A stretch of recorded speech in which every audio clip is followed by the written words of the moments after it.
Sahana Bhavatu, Sahano Bhunaktu, Saha Viryam Karavavahai, Tejasvinavadhitamastu ma vidvishavahai. Om Shanti Shanti.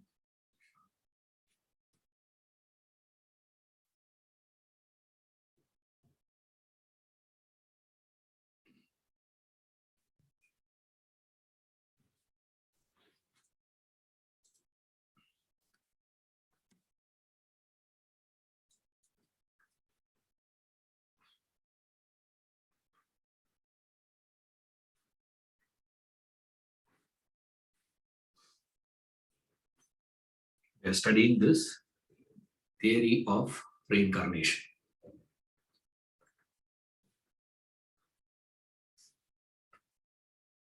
Because it's a theory, you can't demonstrate it. It is not demonstrable. But at the same time, what you need to understand is it is not just a mere intellectual speculation also. This is what you need to remember when you're studying this as theory. Because generally when we understand theory, we take it as more of a speculative in nature. This is not speculative in nature. At the same time, the truth that it reveals is not just a theory, we say, because it's not liable to modification. It's the advancement of knowledge. As you keep gaining more and more knowledge and more information, more and more data, the erstwhile conclusions will keep varying. Now, in this case, any amount of data you can add, these conclusions will not vary. So it is not subject to, so it has a facet of a law. Law by nature, what we have seen is not subject to change. So in that sense, this also is not subject to change, because every theory, as we gather more data, new information, when that information arrives, or advancement of associated knowledge, other knowledges can add on. Like the Wright brothers were able to successfully fly with an aeroplane is not only because of advancement of aeronautical, it's also advancement of metallurgy, advancement of rubber technology. See, so once there a change happens, here also the change happens. So that way, things will keep changing. This is what we have seen. As the subjects which are connected to that were to make any changes, the erstwhile conclusions that we had come to also changes. So that theory goes obsolete and the new theory becomes relevant and valid. But in this case, what is interesting is any amount of new information, new knowledge, advancement of scientific knowledge and all that you can keep on adding, this conclusion doesn't undergo any change. Therefore, in a way, it is having that facet of a law. But another aspect of a law is not applicable here, which is demonstrable. Or in other words, metaphysical language would be to use the word theorem and theory. See, so these are all just the terms people use.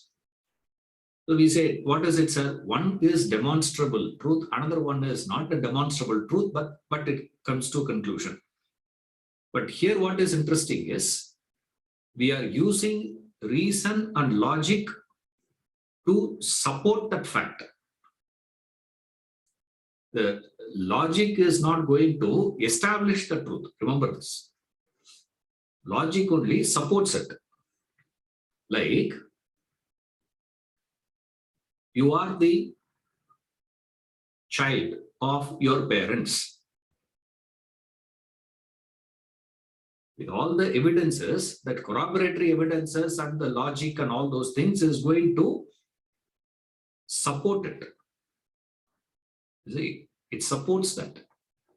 You have a sound logic, all these evidences support that theory. So the fact is that. So reincarnation is a fact. But the problem is, fact for whom is the question comes. Right.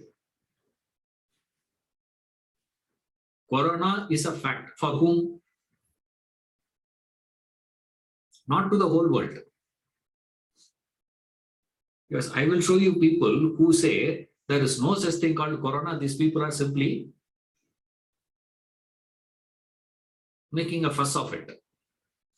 It is just a conspiration between, they have conspired together, the government and the pharma industry, just to make their business grow. They're just using it. Now to him, it's not a fact. What is it for him? So we say reincarnation is a theory in the sense of one, and you cannot call it as just a belief also. It's not just a belief, just not an idea which they have just fantasized. It's not a fantasy. It is based on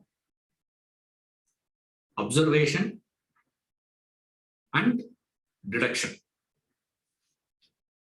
We can afford to dismiss a theory only on two instances.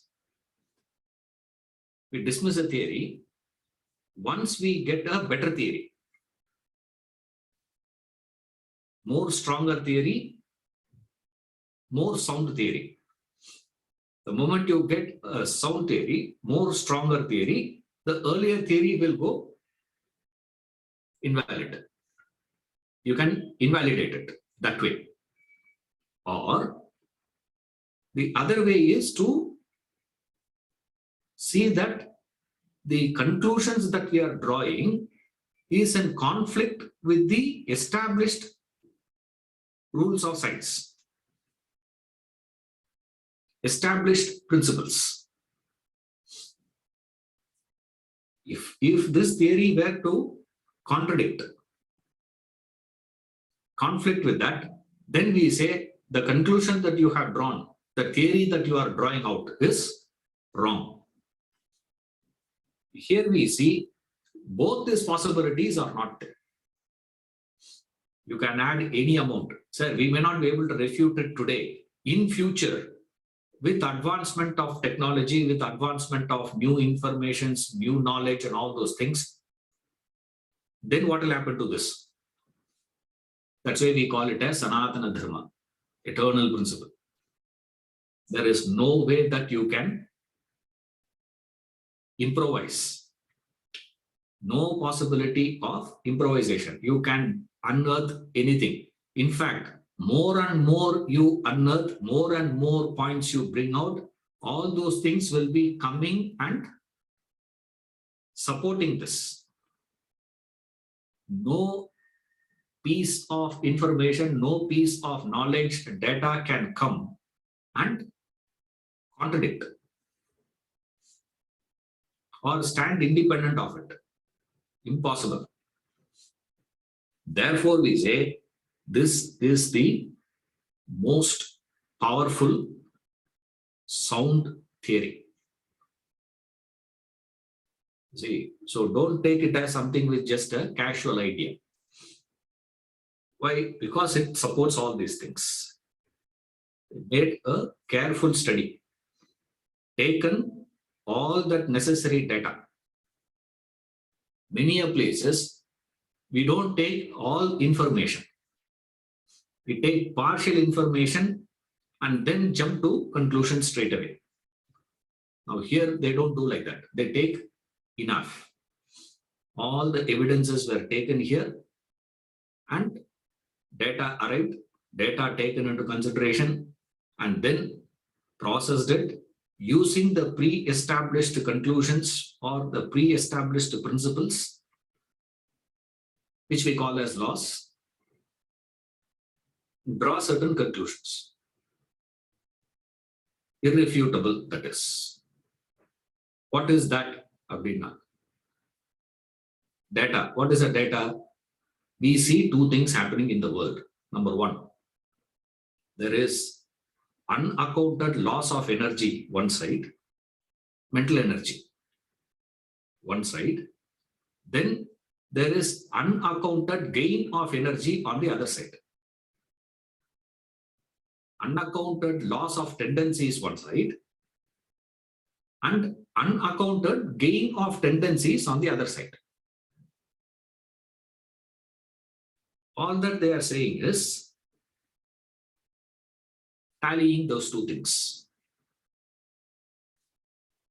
What is apparently lost here is what has reappeared there. This is the theory. Then comes very many aspects. So many angles he is going to take up and analyze. Along with that, we study all these aspects with regards to birth and death. So essentially, what is the meaning? Now here we are discussing death in the sense of a physical death. Right. At the time of physical death, what is happening? There is a change. Sudden loss. What is the sudden loss? Suddenly you see there is a abrupt ending. Same way, you see at the time of birth, there is an abrupt beginning. Starting of something abruptly. Certain tendencies are there. So how are we going to account for it? Yes, this is the thing. This is just an auditing job. You have just audited life and come to this conclusion. Continue.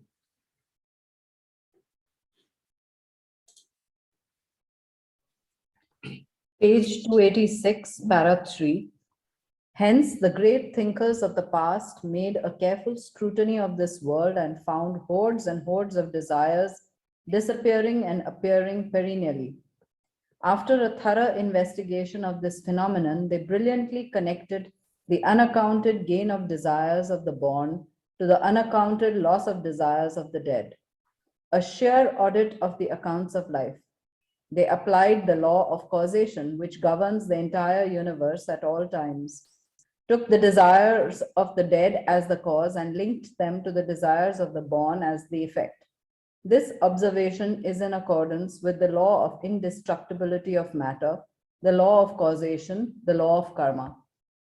This ingenious correlation of cause and effect projects the theory of reincarnation. It is only a scientific deduction from the available data, but cannot be proved experimentally, hence presented as a theory.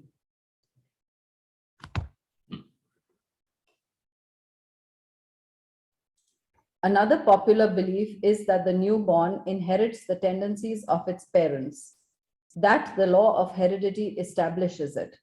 The law of karma does not oppose the concept of heredity. It corrects the general misconception that the equation between parent and child emanates from the parent. It is not the parents that determine the nature of the child, it is vice versa. The child determines the parents. The law of karma explains how the resultant effect of one's mental and intellectual energies would find the right body, parents, and environment, with no extraneous power deciding this choice. Yeah. Now, this is the one by one, he is going to take up points and analyze. And what is the defect? with reference to this hereditary. What about that aspect? Vedanta says, yes, law of hereditary accounts for the gain, if at all. That too, very, very partial. Right. But reincarnation accounts for both. This is what I said. How many points you are able to explain with that thing? Heredity explains only gain. Law of heredity doesn't explain. What about the loss of energy? The gain of tendencies it explains. Right. But here he says the law of karma goes beyond that. So therefore, if you have one hand hereditary, on the other hand law of karma, right way to go about is to go along with law of karma. Then he goes on to explain something which is very interesting. Now we think, even in hereditary, he says, first step, he accepts hereditary. He says, yes, it accounts. Then he goes one step further. From the light of karma, when you look at it, it is not that the parents are lending the tendencies to the child. The child chooses that particular parent because it has the tendencies. And parents are just going to facilitate the tendencies to manifest. That's about it. Like, say, with heredity, what you can get? If heredity is going to decide intelligence, then what is the IQ level of Einstein's father? And IQ of Einstein's daughter?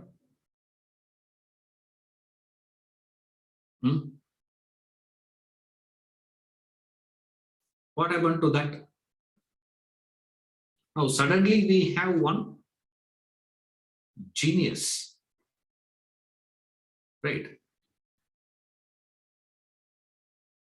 Not to talk about the spiritual positioning of Ramana Maharishi or Ramatirtha.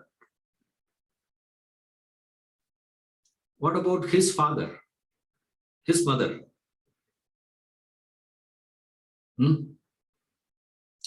Most of us will say, yeah, they are all extraordinary people, sir, because we have devotion towards Ramana or Ramatirtha that gets superimposed upon his parents also. That's about it.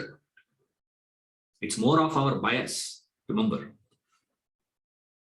You see, nothing more than that. Objectively, when you look at it, there's nothing extraordinary to produce such a thing. Imagine if they are going to be producing this, so we can clearly ensure what is the intellectual capabilities of a person, intellectual bent of a person is not governed by heredity. It's not. Then does it mean heredity has no role to play? Yes, it has a role to play. What is the role?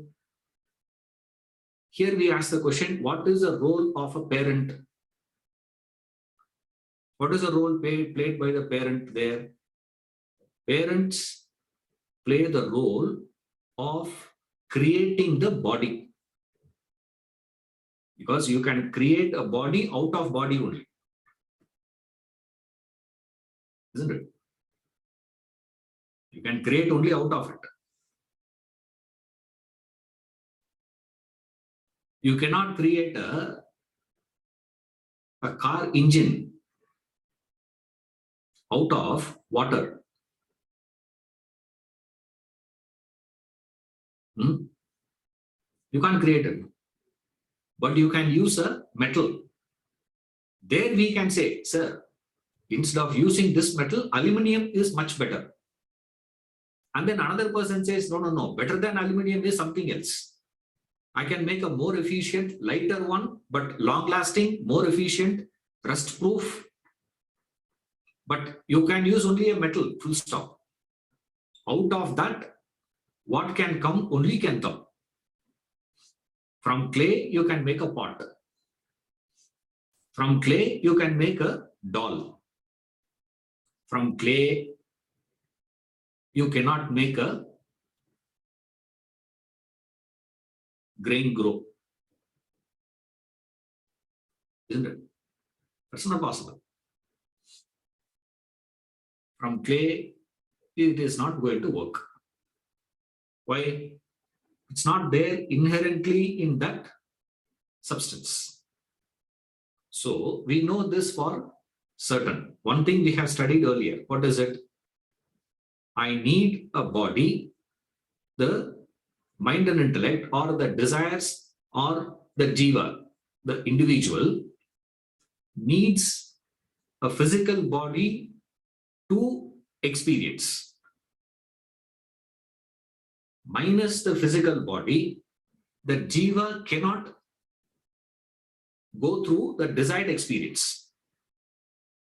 The jiva, the individual, has a desire and he wants to go through that experience. For that, he needs a body. That body has to be created from where?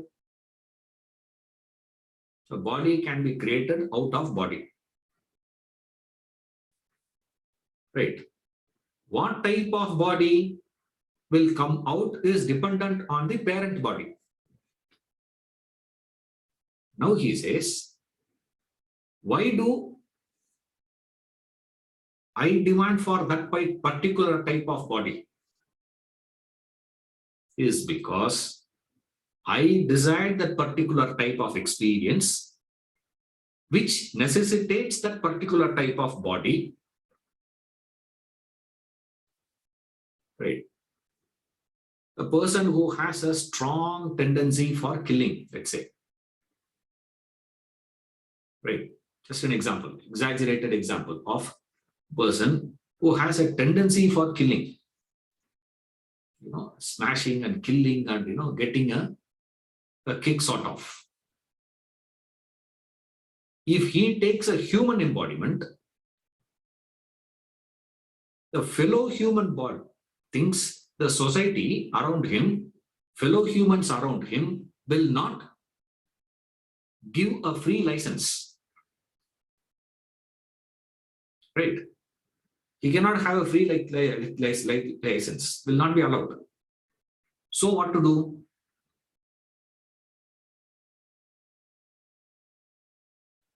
You have to take that particular embodiment where you will be given free license to kill. Don't say I'll be born as James Bond.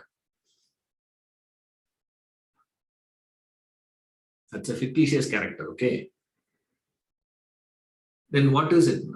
Then you will be given a birth of a carnivorous animal. Who demanded that? I demanded that out of my own tendencies. So, every parent, every child is actually the parent of their parents.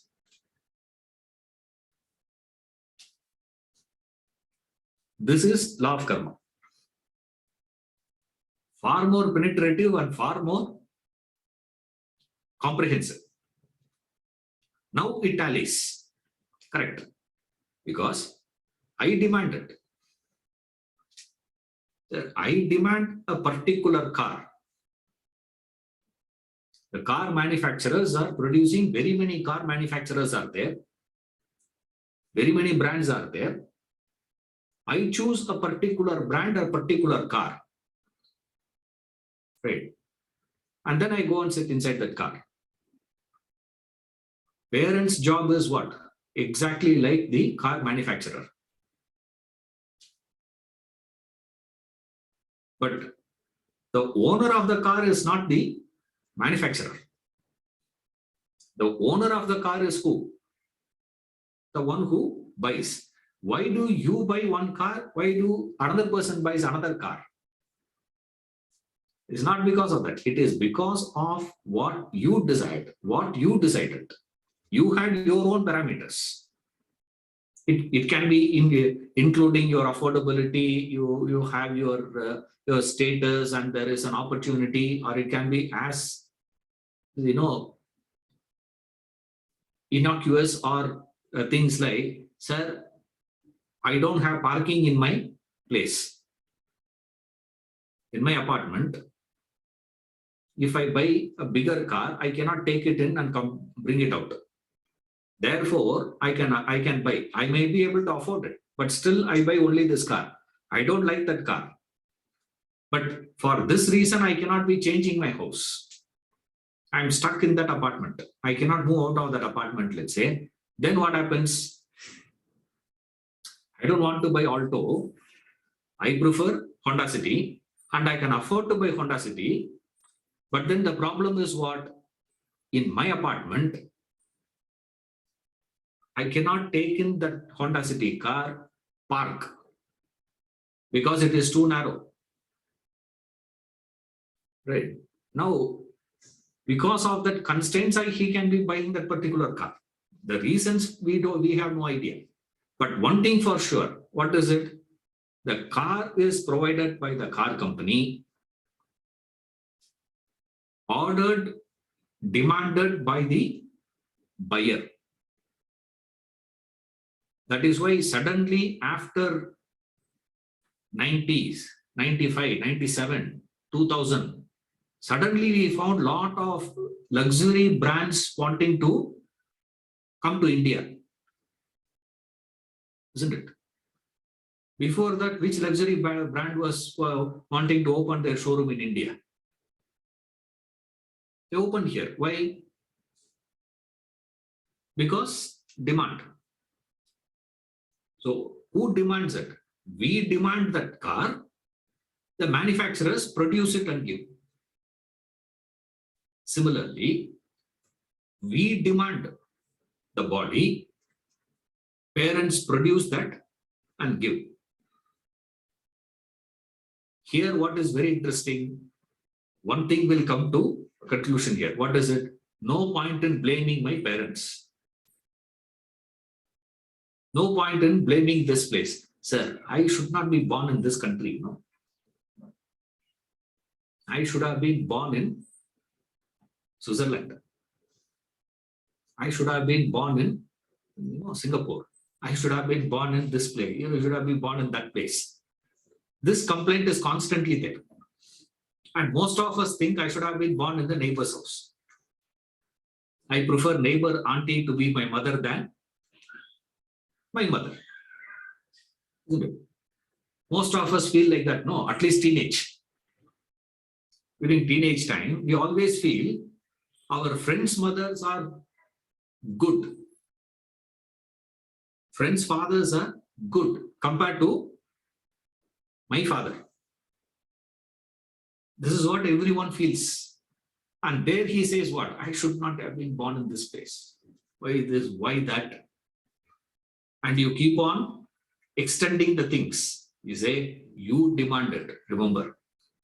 How did you demand it? You demanded it out of your own desires, your own thoughts. From here, the problems will start. When I say car, manufacturer, car, there's no problem. There's no problem. There's no problem. Suddenly we find, sir, we find in the world, there are kids born with complications. From birth, there are certain, some complications are there. Why is it? Again, we account with the same thing. What? You demanded it like that. You say, huh? What? When did I do that? When did I desire to be born in a poor family? Simple thing, isn't it? Some of us say, I just saw in the paper yesterday or so, paper, one fellow has gifted 1.5 lakhs mattress to his dog. Gift on. I said, my God, that dog's life is better than my life. Because our mattress is only 2,500. That also we had to bargain with a fellow and say, reduce another 200 rupees and then we get it for 2,300 rupees. We feel we have got something extraordinary. Yes, I got that for. Now we feel what? Hey, the dog's life is majaman than our life. Now, why is it that one is like this, another person feels this way, and particularly when we have some problems, always we wonder, when did I entertain a thought like that? When did I desire it? I never decided it. Since I have never desired it, your argument stating you are the one who demanded that body, therefore you are provided that body, is not. Because when did I demand like that? No one is going to demand that way, no? So to put it as an example, born blind. Who will demand? Are you going to sit and desire, let me be born blind, I want to be born blind, I want to be born blind? Now, what are you talking, man? So here we say Vedanta is not valid. We say the conclusion of Vedanta is not corroborating with the facts. There he says, wait, don't jump. Have patience. See, this is the advantage of Vedanta. See, the system of Vedanta, the way Vedanta teaches is, all the possible questions that you can raise, they themselves will raise that and answer it. All the objections that you can have, all those objections would be raised by themselves. They themselves will raise those objections. You don't have to sit and think and raise. Of course, here we are giving only very basic things. There are so many objections which are still there. Now, here we are just studying only, a basic understanding to have. That's about it. Not in all aspects. That is why courageously Ramtirtha says, come unto me, I will answer all your questions. All your doubts will be cleared. You don't have to worry about it. And what is interesting here is, many a times, when they raise those objections, it will look fascinating. Oh my God, I never thought of this as an objection itself. How can this be? And courageously they object. Those objections would not be very, very casual one. It is a critical one and demands extreme objectivity. See, ruthlessly they will raise objections and then provide a satisfactory explanation. Then out of that will come another objection, or they go to the main objection from another angle. This is how the subject would be developed. The entire Vedanta is like that. So here, advantage we have is this. A good student means the one who will raise those questions. If the student is not able to raise a question, teacher is not going to say, forget it. If you cannot think, I'm not going to teach you. It's not like that here. They are so compassionate. They say, if you don't have the capacity to raise questions, I will raise on your behalf. This is what Krishna promises in the Gita.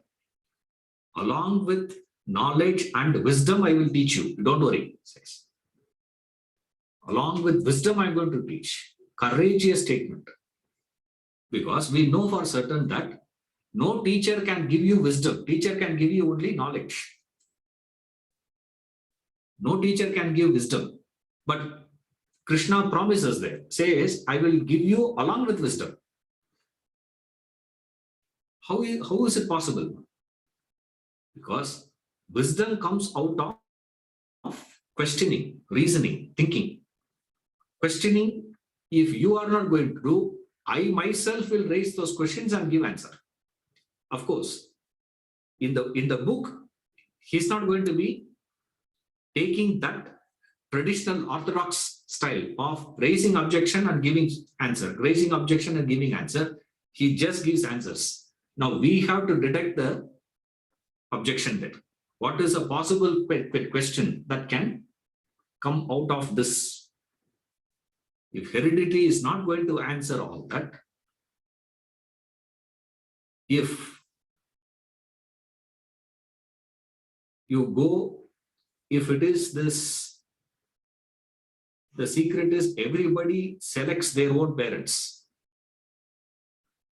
If this heredity is going to give, so we believe parents give it. No. It's the child who has chosen that parent with the tendencies. And then, of course, there are many things we see, not accounted for in heredity itself. Like we saw the example of intellectual capabilities, skills, even the psychological aspects, all those things. And then beyond a point, we will not be able to distinguish between the hereditary plus this one, because very basic one, we have that idea of, if your parents are having diabetes, you will also get. They say no. It's not because of that. It is because of your lifestyle. It's because what you do and how you live your life, you're going to get it. It's not like, if my father has diabetes, therefore I will also have diabetes. It's not necessary. It is not going to work that way, sir. If your father has the disease, doesn't mean you will get. Certain things gets transferred. What is it? Purely at the physical level. The moment you go beyond physical, the father is such a compassionate person, maybe, the son becomes what? Compassionate. Not necessary, no? Or a father may be a person who is such a short-tempered fellow, but the child is so poised, so collected. They will not lose their temper so easily. Now, how are you going to account for this one now? See, but one thing for sure, what is it? At the physical level, not everything, certain things gets transmitted. Certain things are common. Certain aspects of the body gets common, like some features. That also they say it not necessarily has to be at the body level. It is because more of constantly seeing. Like I have told you people earlier, this. The pet owners and the pet's face looks very similar over a period of time.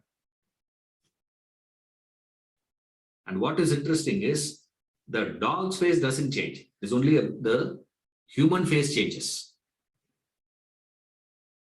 It's so interesting. At least, sometimes dog changes, sometimes human changes. There's a meaning in that. It doesn't work that way. And you can see that dog owners, nowadays you can't say that dog owners. Nowadays you got to call them as pet parents. right? Pet parents. I have to call them. You see that way, over a period of time it changes. Why? Because you constantly keep looking at it. Is it because of heredity or because of association? You see, there are very many gray things in the principle of heredity, but still it accounts for something, but it is not as comprehensive as the law of karma. Karma explains far more comprehensive, where it concludes saying everybody selects their own parents. Why on what basis the selection happens? The selection happens based on their own tendencies, their own desires, their own demands, their own nature. Now, whatever words you use is to your convenience. You are just using the word tendency here. Then we ask this question, sir, how are we going to be explaining the fact that I chose a parent, I chose a particular body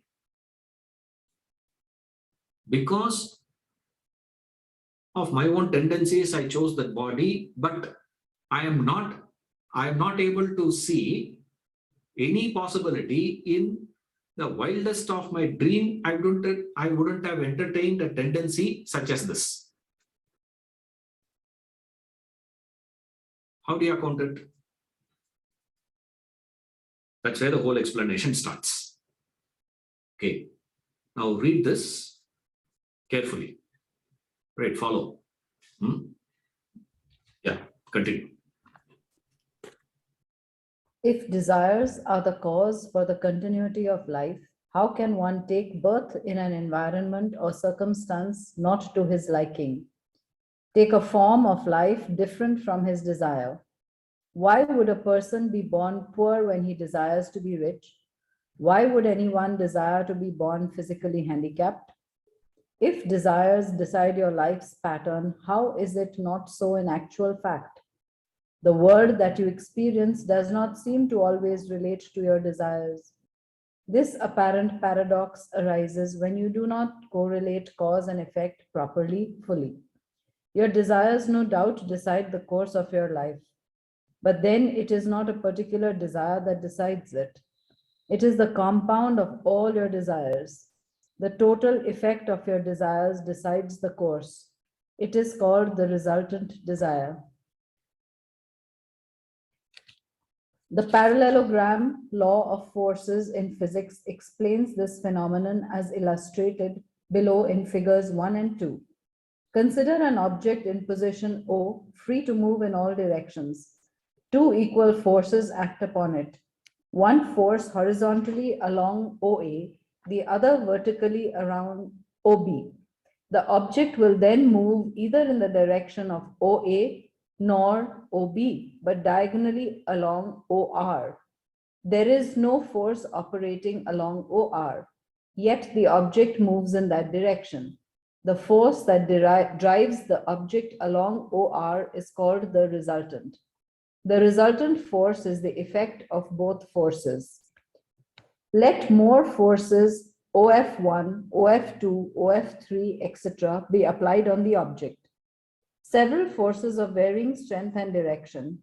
Then the resultant would be the total effect of all those forces. Let it be OR dash. Then the object will move along OR dash.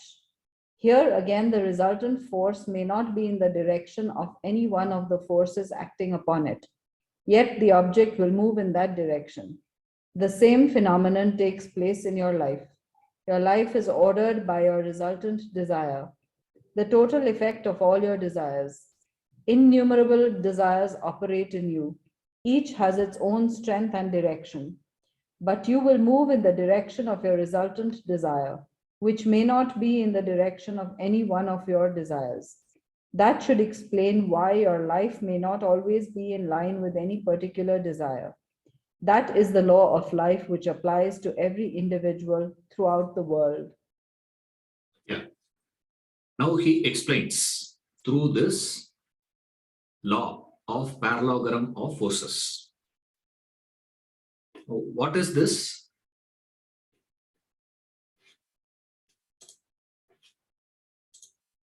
The principle explained here is an object can move from, see the diagram.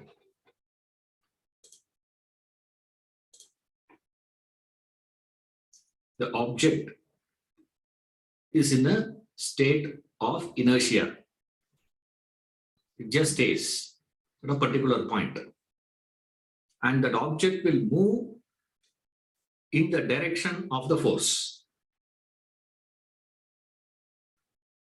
One is an object is pushed in the direction of A,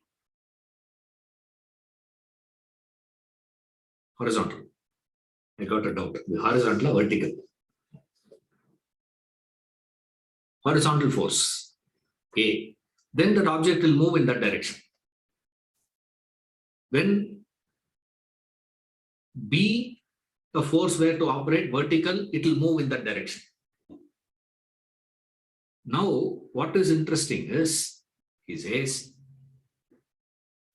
simultaneously, the force A and force B were to be operating on that object, O. Same force in those directions were to be operating simultaneously. What will happen? That object will neither move in the direction of OA or OB, it will move in the direction of OR.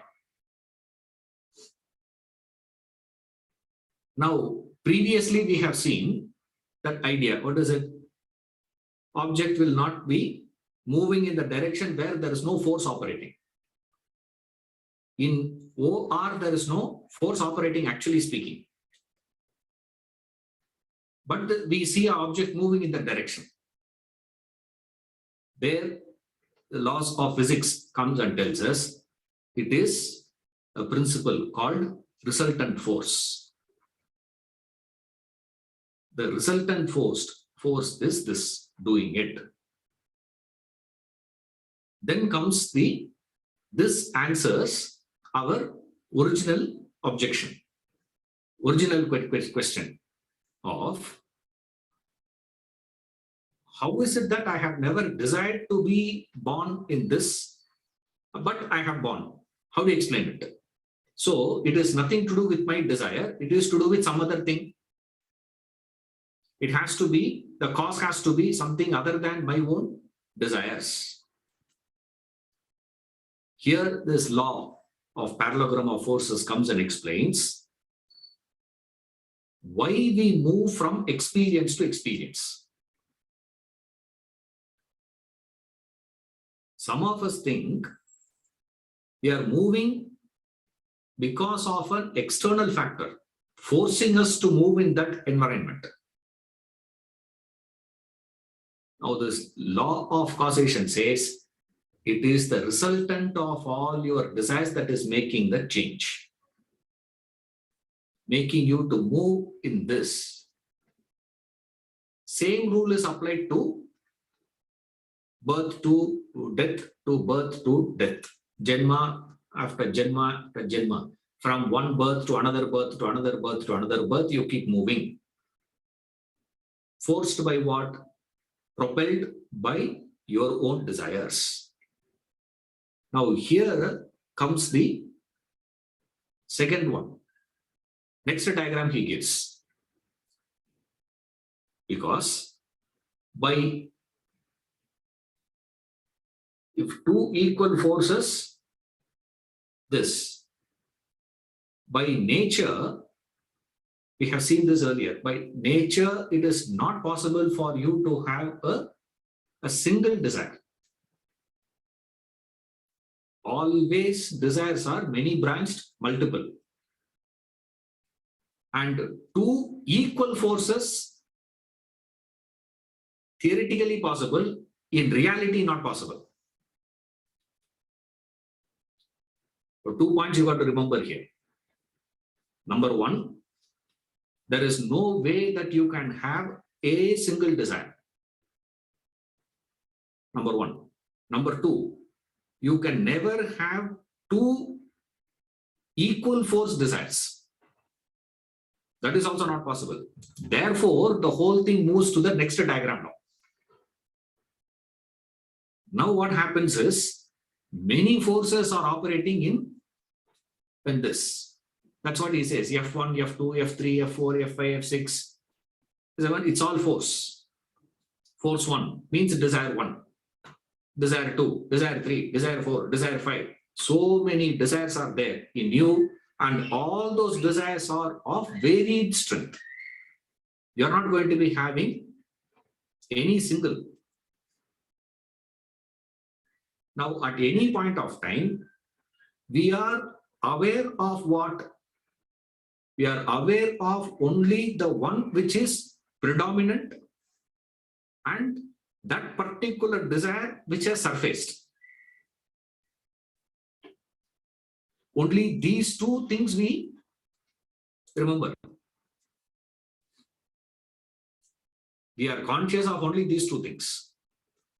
It has to be a predominant desire. That's why if you sit back and try to list out your number of desires that you have, it's one of the, very interesting exercise. That's why what I tell people is not, list out your desires. I tell them, list out your 100 desires first. You see,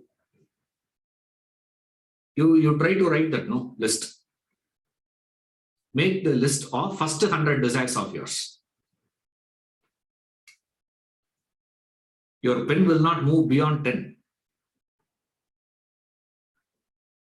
It will not reach more than that. And it is so interesting to see, what all you like, you love, you desire in life. Make a list. You will strive, you'll struggle after 15, 16, 20. After 20, if you see, you will start writing all ridiculous things. When you look back, those lists, see, ridiculous it will look like. How can you call that as a desire? But still you got to write it. Why? You got to fill that 100, no? Because I will not accept anything less than that. Or else you should have the courage to say, Ishwaran, I don't have 100 desires. I have only 5 desires. Nothing more than that. No other desire. I have only 5. It is, at least the courage should be there. At least out of arrogance, you should say. Forget about, reality and all that. At least arrogantly, you should have the courage to say, I have only 5 desires, nothing else. The desires. So difficult for us. So many desires are operating. Now, in the diagram, we have seen only F1, F2, which are all positive. I have not included the negative ones. F1 dash, F2 dash, negative desires. Now, if you add all that, positive and negative, include everything, then what happens? Your life will move in the direction of what? Your life can move only in the direction of resultant. Can you define what the resultant would be? You can never arrive at the resultant, because resultant can be defined only when you know the number of desires plus the relative force of those desires. Both you are not aware of. When you are not aware of both these things, Vedanta says, how will you know? And when life takes a direction towards a particular one where You don't seem to have any desires associated in that direction. But I am forced to move in that direction, sir. You think there is some external agency which is acting on, forcing you to go through all those things. What is forcing that? Environment is forcing, advertisement are forcing, or you say horoscope is forcing, grahas are forcing, that is forcing, vastu parihara to be done. You genuinely believe in that. Why? Because it is impossible for you to correlate. That's the power of this knowledge. It gives such a convincing logic. It's impossible for you to now counter this argument. This line of thinking can never be challenged. So, what is deciding the course of your life? Your desires decides the course of your life, but it is not any particular desire. Why? Because by law, you can never have a single desire.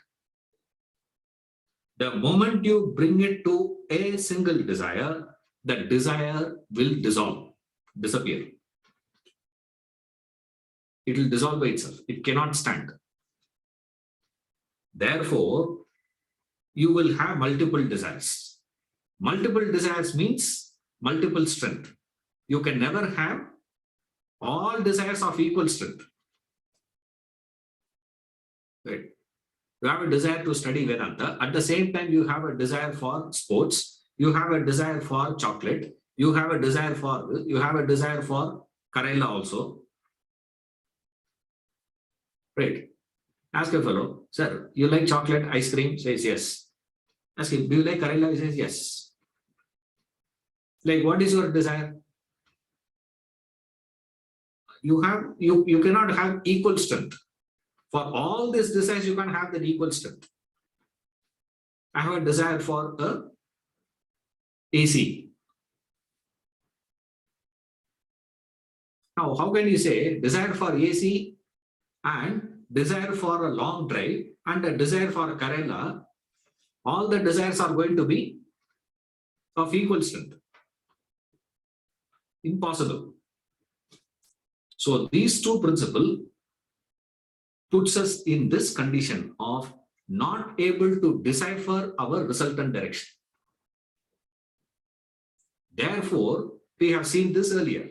The moment you are not able to correlate the cause and effect, your mind will switch over to the external factor. The moment you are not able to correlate, your desires is what is driving the whole thing. You are not able to connect it. Why you are not able to connect? Because of these reasons. Therefore, we say why desires includes many directions. Since you do like this, multiple directions are there. You have one particular desire which you are aware of, which is in the surface right now, a particular desire which is surfaced right now in my mind. What is it? I want to become rich. I want to have a lot of money. That is that desire I have. But I'm continue to be being a beggar. In the sense, hand to mouth. I'm still living a life of struggling, sir. Hand to mouth, I'm living. Why? If all desires are supposed to be fulfilled, why it is not happening? He says, this is because of this law of parallelogram of forces. You can never single-pointedly focus on anything. Single-pointedly pursuing a particular desire is not possible. Now, what you can do, now take up statistics. Now take up the statistics and look at people. All those people who have made a lot of money. How did they do that? What about their family life? What about the leisure? What about health?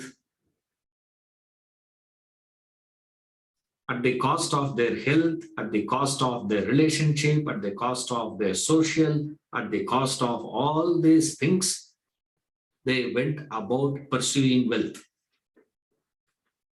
But what do? No, I will not. I will want to have my leisure time. I will want to have the enjoyment of this. I wanted to have that.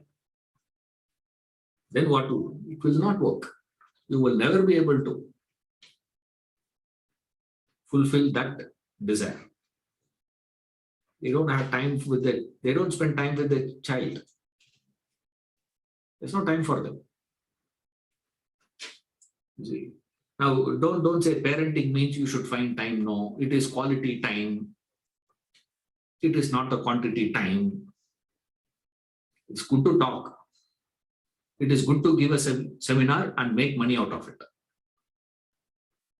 That's about it. Because I have done seminars on that. Art of parenting. What are you supposed to do? Spend quality time. What is the meaning of quality time? That nobody knows.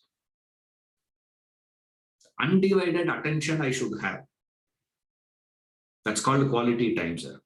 Is it ever possible for you to give undivided attention?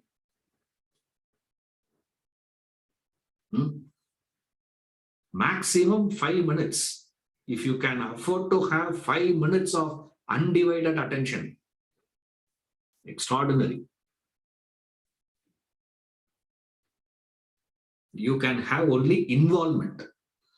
Your undivided attention is possible only when you are watching TV. See, not when you are reading a book. It is so interesting. Next time when you are reading a book, observe. Invariably, you will miss a word, a sentence, and jump. You'll go backwards. Many times you would have been reading it for 5 minutes, that book.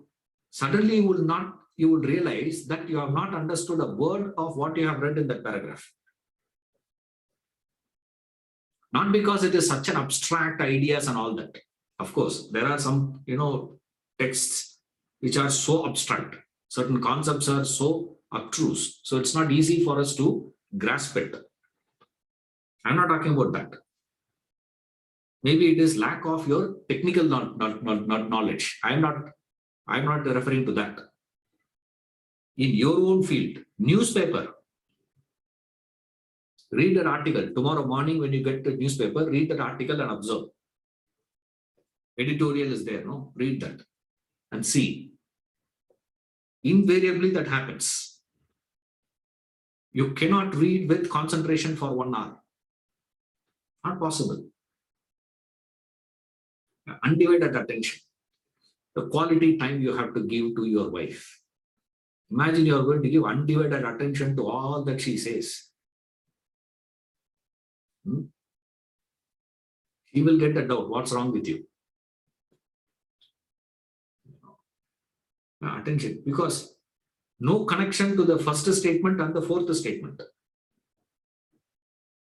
Undivided attention means you should be able to understand, where you started, where you are concluding, where you have started and what you have concluded. And this happens to not only to a common man, it happened to people of extraordinary intelligence. If you read the works of Immanuel Kant and all that, he starts to establish something, he concludes, and his conclusions are disproving the same propositions which he wanted to establish. If it can happen to him, what is the chances of you and me? But to speak, it is superb. What is it, sir? Give quality time.